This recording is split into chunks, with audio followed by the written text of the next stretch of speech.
Assalamualaikum warahmatullahi wabarakatuh. Perkenalkan, nama saya Muhammad Rifki Ramandika Hilmi dari kelas MIK 2B NIM 21853. Akan menjawab pertanyaan lisan dari PTS PAI semester 2. Yang pertama adalah definisi agama secara bahasa. Secara bahasa, agama adalah undang-undang yang berfungsi untuk menuntun orang-orang yang berakal sehat untuk memilih jalan kebenaran, mau itu di dunia ataupun di akhirat. Agama juga bisa disebut sebagai nama yang disyaratkan oleh Allah Subhanahu wa taala yang dilimpahkan kepada Rasulullah untuk mendakwakan kepada umat-umatnya agar lebih dekat kepada Allah Subhanahu wa taala. Dan bagaimana cara memaknai beragama menurut saya pribadi dalam kehidupan sehari-hari? Kalau menurut saya pribadi, saya bisa belajar agama dari Al-Quran ataupun hadis yang bisa menuntun saya ke jalan yang lebih baik dari sebelum-sebelumnya dan menjauhi larang-larangannya. Dan maaf, dan sekali lagi untuk istilah agama menurut istilah adalah segala sesuatu kepercayaan atau keyakinan akan jalan Tuhan untuk menuju jalan kebaikan. Soal kedua, apakah itu arti Islam? Islam adalah agama Allah, dari Allah dan milik Allah. Agama Islam telah diturunkan kepada Rasulullah ketika Rasulullah itu ada. Walaupun sebenarnya agama dari dahulu itu ada tauhid, yaitu agama satu, dan itu Islam, tetapi agama-agama sekarang mengklaim bahwa agama yang mirip Islam itu dengan agama lain, seperti contohnya Yahudi ataupun Kristen. Mereka mengklaim dengan ajaran mereka yang anggap mereka itu adalah ajaran yang berbeda dengan Islam. Tapi oleh karena itu, Islam adalah dalam secara bahasa itu tunduk kepada Allah Subhanahu wa taala untuk menjalankan kebaikan-kebaikannya dan menjauhi segala larangannya.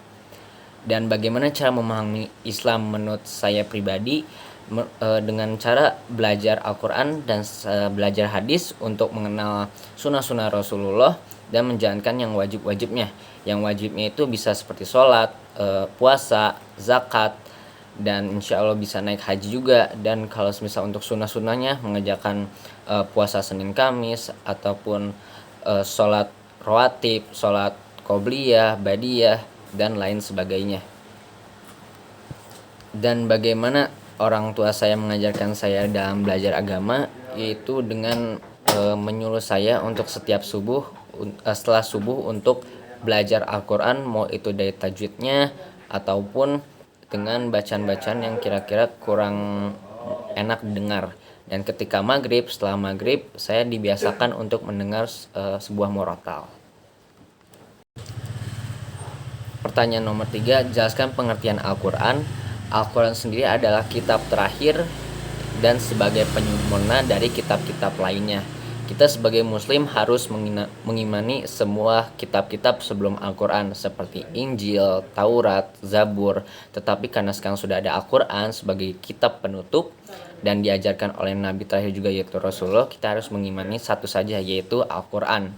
Dan Al-Quran sendiri itu terdiri dari 6.236 ayat, 114 surat, dan 30 juz.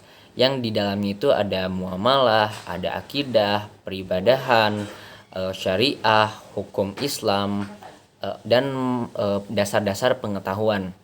Dan bagaimana saya berinteraksi dengan Al-Quran dalam kehidupan sehari-hari? Seperti yang saya bilang sebelumnya, kalau misalnya saya baca Al-Quran itu setelah sholat subuh ataupun setelah sholat maghrib, itu belajar tentang tajwidnya dan ragam pembacaannya. Untuk pertanyaan terakhir yaitu jelaskan apa makna iman. Iman menurut bahasa adalah kepercayaan akan sesuatu yang bersifat perkataan atau perbuatan. Dan iman menurut Islam yaitu ada rukun iman, yaitu ada 6. Rukun iman pertama iman kepada Allah, iman kepada malaikat-malaikat Allah, iman kepada kitab-kitab Allah, iman kepada rasul-rasul Allah, iman kepada hari kiamat, dan iman kepada qada dan qadar. Dan bagaimana saya merefleksikan dalam kehidupan sehari-hari? Untuk pertama, mengimani kepada Allah yaitu dengan cara mengagungkannya dengan cara sholat ataupun itu zakat ataupun puasa, apapun yang bisa menyenangkan Allah dengan cara-cara yang baik.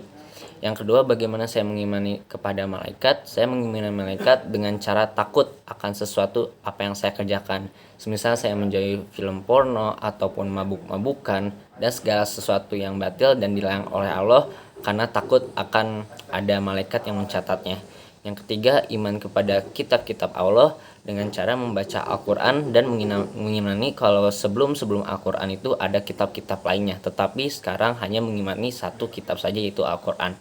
Yang keempat, iman kepada Rasul-Rasul Allah dengan cara mengerjakan sunnah-sunnah yang telah dikerjakan oleh Rasulullah agar mendapat pendewasaan kepada diri sendiri dan lebih disukai dan dicintai dan diridhai Allah Subhanahu wa taala. Yang kelima, iman kepada hari kiamat dengan membaca segala sesuatu atau segala yang ada di muka bumi ini dengan petunjuk-petunjuk yang ada di Al-Quran tentang hari akhir. Yang keenam, iman kepada qada dan qadar, yaitu percaya akan takdir, bahwa takdir yang ada di muka bumi ini setelah dicatat atau telah ditetapkan oleh Allah Subhanahu wa taala. Sekian dari saya, Muhammad Rifki Ramandika Hilmi dari kelas MIK 2B untuk menjawab pertanyaan lisan dari PTS PAI semester 2.